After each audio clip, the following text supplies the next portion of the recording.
Hey guys, welcome back to the channel. I got Chris over here with me, and we got Paul. You guys should recognize this Jeep already. It's been on the channel multiple times. But today we're doing something I don't think I've ever seen, is adding the DIY Trail Forge bumper on the Jeep. This Jeep is pretty much done. It was actually taken to Inland Jeep to finish up the axle swap. And they did a couple things different, but everything is in now. It has Dana 44s from a JK front and rear. It's just little things now, so it's running. And today we're adding this bumper here that Paul welded up. This is the DIY bumper. We're gonna share some tips that Paul learned while making this bumper and the things that you shouldn't do. So right now we took everything apart from the front, getting ready for the center section to be cut off because that's where the winch plate is gonna go. I guess let's see what we get into right now. So this is the winch plate right here, and then obviously those go on the sides.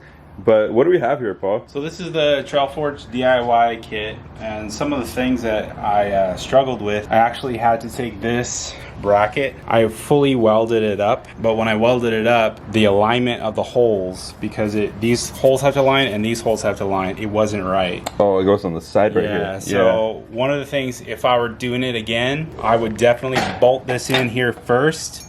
You see those holes that line up right there? Yep. Because these holes have to line up as well. So you're gonna bolt in all 5 of the bolts, and then you'll start welding this up. And actually, this guy is the same way. So You'll be bolting, you'll be sandwich bolting all 3 of these pieces.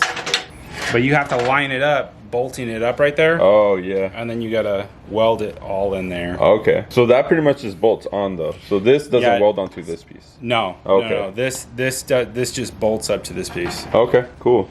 But that's the whole thing. But you have to bolt it up first to align everything, and then you weld it together. Okay, that makes sense. And this guy. Oh, okay. So this still needs to get welded up, but he wants to do it after we bolt it up, correct? Yeah, because it aligns a certain way. Oh, it twists, yeah. Yeah, so and I'm not fully sure that everything is where it should be, so I just tacked weld this in. I didn't finish weld anything. That's gonna look sick, dude. I'll bolt it all up, and then I'll tack weld these in place, and then I'll finish weld it up. Yeah, and these are like high clearance too, right? Yeah, these are the high clearance, and then they're wider too for the bushwhackers. Oh, that's true, yeah. That looks so sick, dude. Can't wait till we have it on. Yeah. All right, so now let's get to cutting. And for those mounts, you actually do have to cut these holes right here a little bit bigger. That way they fit in there, so we're gonna go ahead and do that.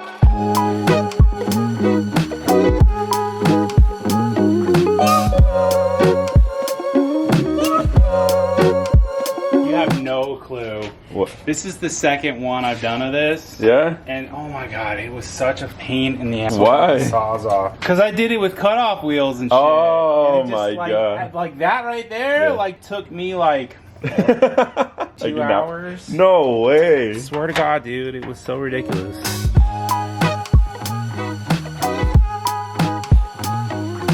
God, dude. Wait, Chris, where are your safety squints? Oh yeah.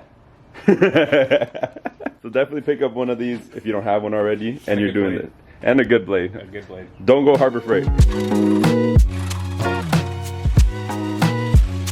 What we're doing is cutting tabs, bending them out, you know, row by row. Like cut these off first and bend these down, cut those, and then bend these, cut those. Now we got the mounts that fit in there, and these actually work with the stock holes. You might have to make them bigger, I'm not sure. But it'll line up right there. Then you got the frame side, which goes on the bottom, and it looks like it goes in between the sway bar bracket. So it does, right? Yeah, just like that. Nice.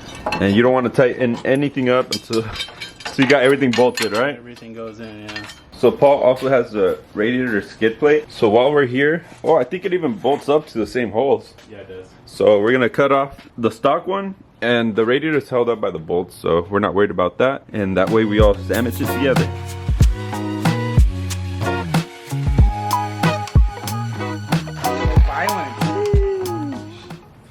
Hello?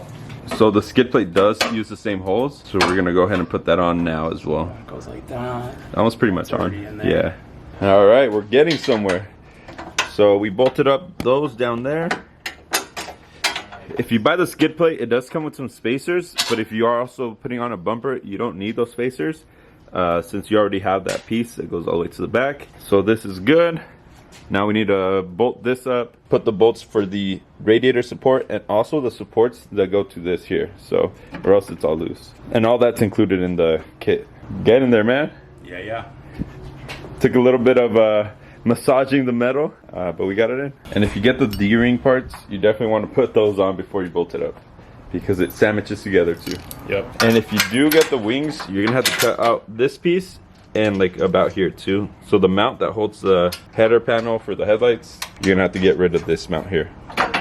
So for the stubby bumper, you said it took you about a day to weld up together? Yeah, I mean, so that's also my individual welding setup. I can only weld like 6 rings at a time when I'm welding. Oh yeah. And then my fuse blows.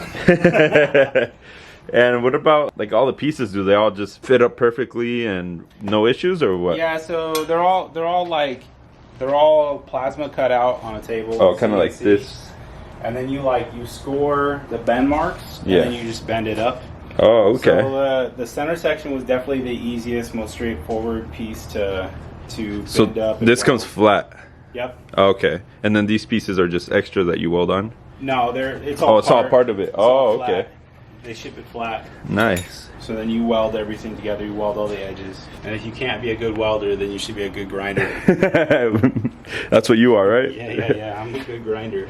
What about skill level, like to build something like this? I mean, I consider myself, like I think I'm getting better, but I consider myself a novice welder. So okay. And you built it. I was able to do it. And it bolted up. Yeah. And I feel pretty confident in the welds. I think they're gonna hold. Yeah, they'll be fine, dude. We got it pretty much bolted in. One thing you have to watch out for, I guess, this piece here goes on top. That way it aligns the bracket that goes here to here. And then if you have the radiator skid plate, you're gonna have a gap down here, but once you tighten it up, it'll close up. It's kind of like a 1/4 inch gap, so don't worry about that. Just tighten it up with this piece on top. If you try to put this underneath, in between the gap, the holes for the bracket that goes down here, the hood latch will be off. What do you guys think about the stubby? Chris's I'm talking about. Actually, we noticed something was off. These little clips actually go onto this piece here. Nice. And TrailForge has all the instructions on their website, and that's where we noticed those little clips there. That's why we're doing it now. So the last step for this area here is these brackets.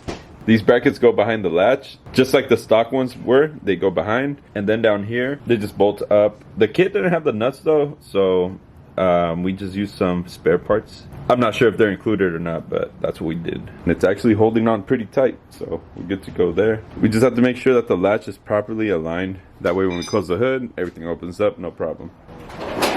So for this type of job, you obviously need to cut out this end here, and this is what it was before. You have this big old bracket, and for this bumper, what is needed, if you have the wings, you actually need to cut into this a lot, and then cut the bracket for the headlights. And TrailForge actually includes a bracket that goes from here to here. You just have to drill a hole. That way this is still strong and it's not moving like that. And you do need to cut all this for the wing piece here. That way it clears on the bottom. And yeah, we're gonna tack it up and see what it looks like. And of course, we got the titanium MiG 140 with the tank.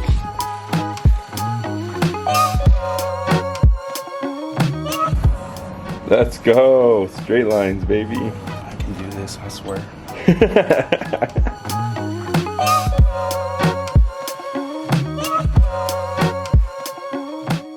Alright, what are we looking like? You need to cut some more? Yeah, more of this stuff has to go. Yeah. The angle might be good though. Yeah. There we go. That's what I want right Sits there. flush right there. Yeah, that's what I want. Bam. Nice.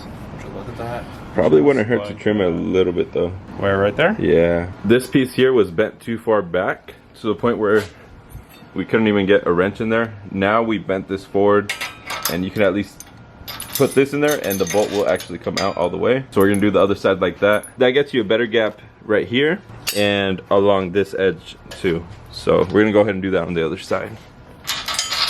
So this is what we're doing. Chris is in the background chilling. Pretty much have to bend it just enough to get one of these in there. There it is. Let's go, baby. We gotta persuade that Oh, up. we gotta put that one up, yeah. That one's almost touching right there. It's pretty much trial and error with this, right? Yeah. A lot of error though. It's pretty much there. And this is the height clearance, but for the bushwhacker flare. Yeah. That way it goes with the couple inches that you get from that. Make them fly faster. This thing is looking sick though. How long do you think it'll take you to weld the rest of this? Like a day? Well, I'll probably be doing this stuff like after work. So that's pretty much it for the bumper. Paul's gonna weld up the rest of it during the week. But as you can see, there's a little corner right there peeking out. So he's gonna go ahead and cut that pretty much to that line there. And then take this and bend it up and weld it right here too. That way it's out of the way and you don't see anything. But man, it's looking good.